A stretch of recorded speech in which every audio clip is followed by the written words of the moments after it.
So this is weird. 10 years ago today, I created my YouTube channel and uploaded my first video. So as of today, I've spent a decade being a content creator, which isn't necessarily true. I've been making videos and art content forever. But 10 years ago, I decided to finally put it up on the internet. And although the landscape of YouTube has changed a lot in those 10 years, from a lottery of random viral clips to much more branded content and large studios getting tons of views, something always drew me to YouTube over these other internet platforms like Vimeo or Newgrounds. And I think that might have been education. I learned to edit videos partly from my brother, but mainly through YouTube. When I first started, I was using a program called Sony Vegas, and the only tutorial I could find online was from this guy named Little Rich, who seems to now have privated a lot of his videos. But if it wasn't for him, I don't think I would be making videos today. Just some random guy talking into his camera, explaining how to do things. To me, that was inspiring, that I could learn from someone who I didn't even know and probably will never know. But you could tell that he wasn't the only creator to influence my filmmaking decisions. I mean, the first video I ever uploaded here is a direct influence from Joe Penna, Mystery Guitar Man, and Craig Benzine, Wheezy Waiter. The music, the clones, you get it. Before YouTube, I spent a lot of time on Newgrounds. I watched a lot of people make animations like Ego Raptor and Ed's World, and even though I was watching those content creators for years, I never uploaded anything to Newgrounds. And I think that was because I didn't have animation software. I didn't know how to make animations. With YouTube, it was a little different. There were tutorials that I could watch on how to film something, how to edit something. I could learn the craft while also being inspired by people who were doing it. YouTube was much more accessible for me because I had a camera. I had editing software. And now I had a teacher, somebody to learn from. I had multiple teachers.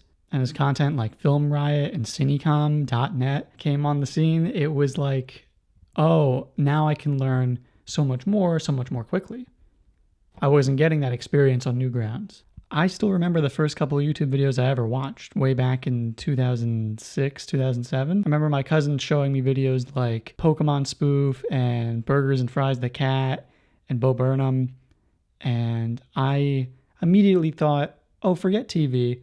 This is the way of the future. And I thought for sure that by the time I was in high school, everybody would have a YouTube channel and everybody would be making content, at least vlogging. And you know what? Nobody did. Just because that was something I was into didn't mean that everybody else was. Surprisingly, not everybody is me. Shocking, I know. In fact, the more I talk to people, the more I realize that people only went on YouTube when somebody sent them a clip. They weren't there to poke around or learn something. They were there just to see something that somebody told them to. They didn't follow specific creators like what I was doing. There were two things that I was missing, I think. The first being that not everyone is interested in online media the same way I was. And two, this is hard. Like, especially when there's no immediate payoff, this is a weird and difficult kind of format to learn. I've been doing this for 10 years and I'm not good at it. And yes, most people have cameras in their pockets nowadays, but just because somebody can film something doesn't mean that they're going to want to film something or that they should film something.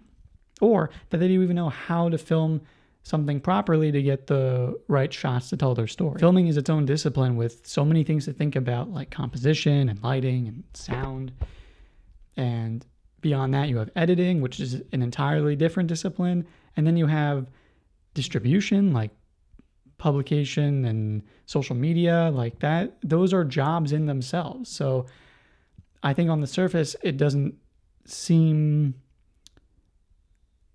fun to do like 10 jobs and not get paid for it. And on top of that, talking to yourself is weird. This is weird. This is weird. I am here in my room alone, talking to myself, performing for the void, as they say, which is much different than performing for an audience. There is no feedback. This is weird. How many times I'm going to say this is weird in this video? It's hard to imagine that anyone's actually sitting there listening to this, even if it is just my friends or family.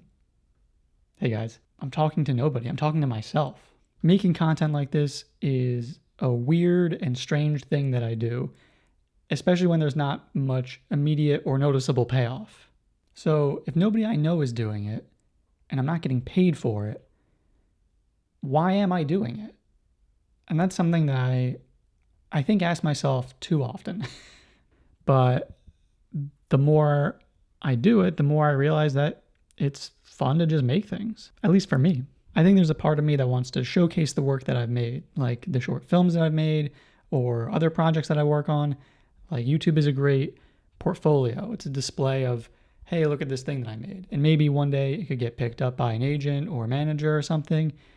And that's really a cool and exciting idea to keep in my head, to keep me motivated. But also it's a way for me to look back at what I have made and see how far that I've come.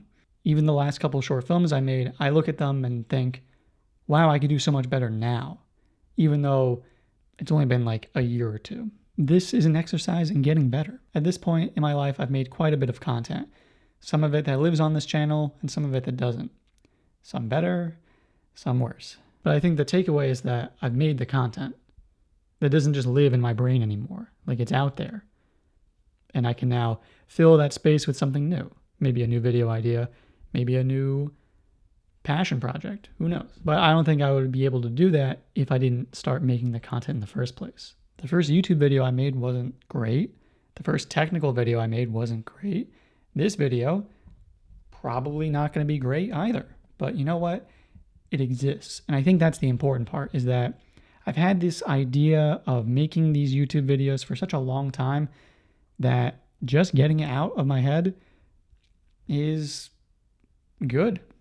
It no longer takes up space in my brain. It's a bit like journaling in that sense, where I put it out there. Maybe nobody will watch this. Maybe just my friends and family will watch this. Hello again. Maybe I'll just watch it. Maybe I won't. Maybe nobody will watch this. And that's okay. And learning to deal with that weird idea that I'm essentially creating for nobody, for no reason, is okay. I don't know if everything has to have this super deep meaning to it.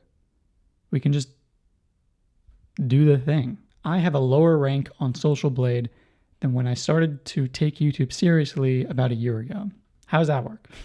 They say that starting is the hardest part, but sometimes just finding the motivation to keep going can also be very difficult, especially in a weird performance art kind of way like this, where again, there's not much immediate payoff and nobody really cares. Sometimes I think you just have to do things because you want to do them rather than because it will make you better or you'll get something out of it. I don't know if you always need to be so strategic with every action that you make. For me, I see this as an exercise, not just making better content, but just making things. For so long, I've waited to go after the things that I wanted. And as silly and goofy as making YouTube videos is, it sort of taught me that important lesson that I could just go after the things that I want. And maybe that is the immediate intangible payoff that I was waiting for. This is sort of an exercise for me to learn how to create. And even if it isn't the most polished video or the most important video I ever make, it exists. Kind of like art for art's sake. I think I could talk about this all day, so I guess I'll leave you with this piece of advice. Just do it. Just try it. I think that's something that I wanted to hear when I was starting this, was that it's okay to make bad things. It's okay to make bad videos, but bad videos are better than no videos. Bad art is better than no art, and you'll learn as you keep doing it. So just keep making things. The more you make, the more you learn. At the very least, it'll get out of your head and you can move on to something else. Treat this as an exercise in learning, not necessarily an exercise in making the most perfect thing ever. Make something easy and then move on to something else. And then just keep up that process. So consider this a sign to at least try. And who knows, you might actually end up enjoying the process. Well, thank you for listening to this weird rant. Maybe I'll make another one day. Probably not. But if you like the video, press the like button, because that just makes sense, doesn't it? Comment if that's something you're into. And if you want to see more of these videos, why don't you go ahead and subscribe while you're down there too. I guess I'll see you guys in the next one. Thanks for watching.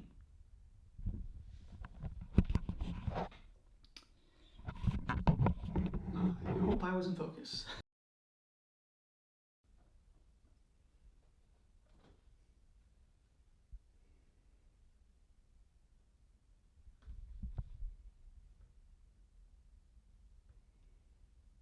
I didn't think this through.